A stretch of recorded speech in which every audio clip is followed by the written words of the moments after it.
So Group 1 in the T20 World Cup is now decided. England have finished first. Even though they lost to South Africa by 10 runs, they still managed to finish in first position. And Australia have secured their spot in the semi-finals by beating West Indies by 8 wickets. And I'll be talking about both of those games on this volume of CRIQAZI Diaries.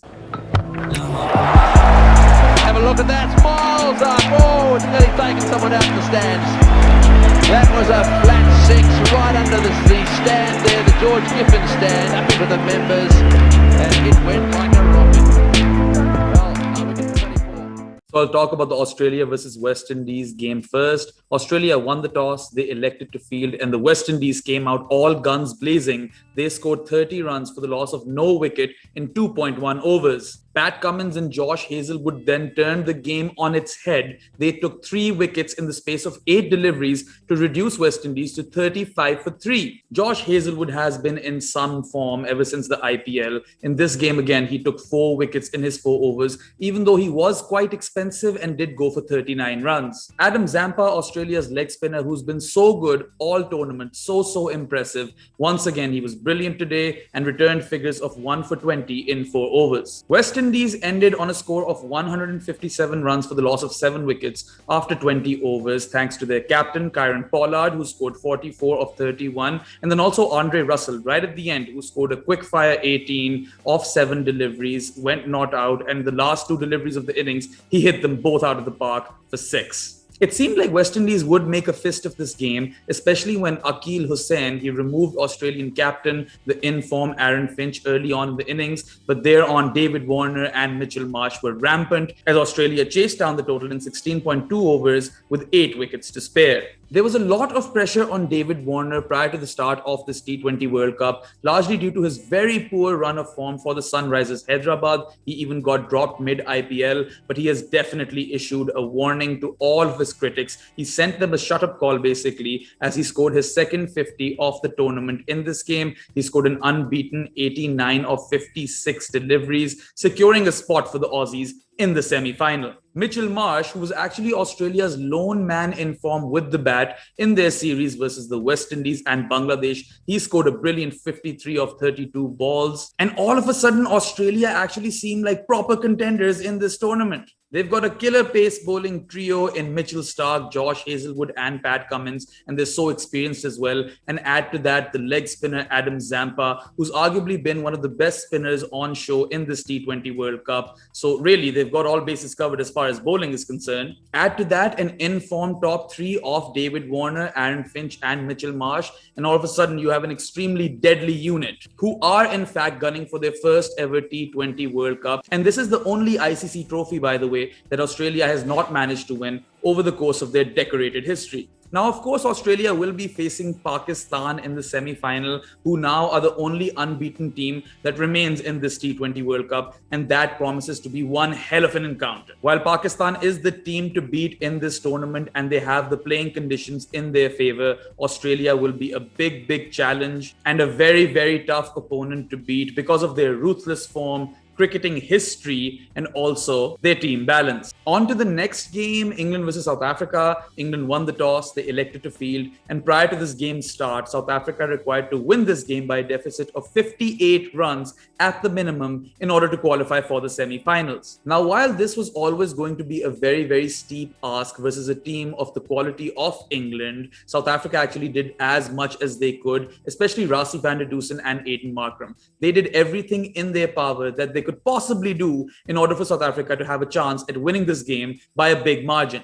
Rassie van der Dusen scored an unbeaten 94 of 60, and then also Aiden Markram, he scored a whirlwind unbeaten 52 of 25, and these two combined to put on 71 runs in the last 5 overs of the innings. Now, I think both Rassie van der Dusen and Aiden Markram are clearly the flag bearers of South Africa's batting future, and they should be celebrated for these innings, especially given the context of the game. And I think they've been informed, they've done well for South Africa, and a team that is in a bit of turmoil right now, I think these two batsmen, they can take them forward, and the future doesn't look too bleak for South Africa. Quinton de Kock also contributed. He scored 34 of 27 deliveries, and South Africa ended up with a towering score of 189 for the loss of 2 wickets in their 20 overs. England, as always, started off on an extremely positive note, but there was one big setback. They lost Jason Roy while he was batting on 20 to injury, and now he's out of the tournament, and that is a massive blow to England's chances because we all know just what Jason Roy is capable of in white ball cricket. Without the services of Jason Roy, England will still be an extremely formidable side in the knockout stage, but we can't really say what sort of impact it will have because someone else will have to open the innings now. England kept losing wickets at regular intervals, Moeen Ali top scoring with 37 runs off 27 deliveries. But even though none of the batters got to 40, they all did contribute significantly towards the cause,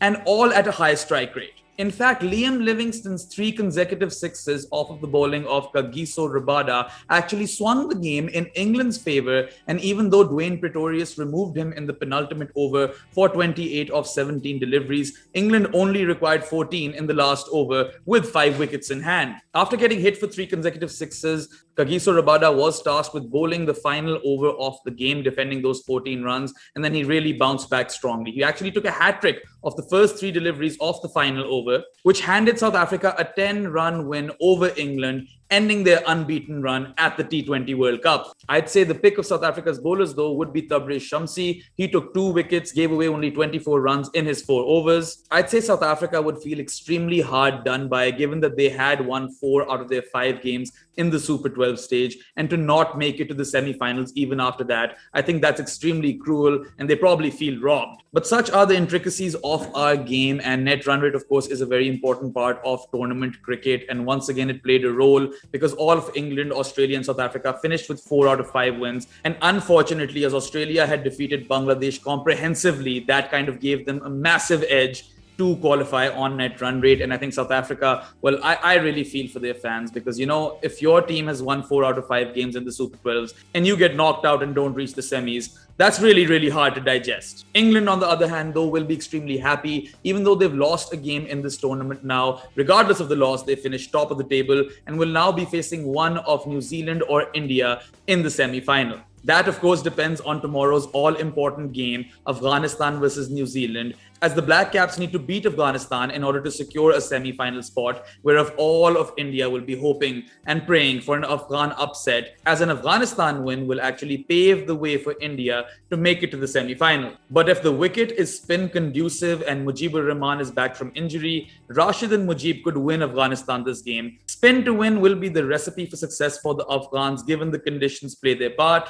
and that Rashid and Mujib combo could in theory knock the Kiwis out of the T20 World Cup, so we'll only have to wait and watch how that unfolds. That's a wrap for volume 74, folks. As always, if you enjoyed this volume, like it, share it, subscribe to the channel, and don't forget to hit that bell icon in order to be notified about all of my latest videos. Let me know in the comment section below who you think will win tomorrow's game, Afghanistan or New Zealand, and whether New Zealand or India will be going to the semis. I'll catch you after tomorrow's games. That's all for now. Kazi off the mic. Have a look at that, Smiles up, oh, it's nearly taken someone out the stands. That was a flat 6 right under the stand there, the George Giffen stand, up into the members, and it went like a rocket.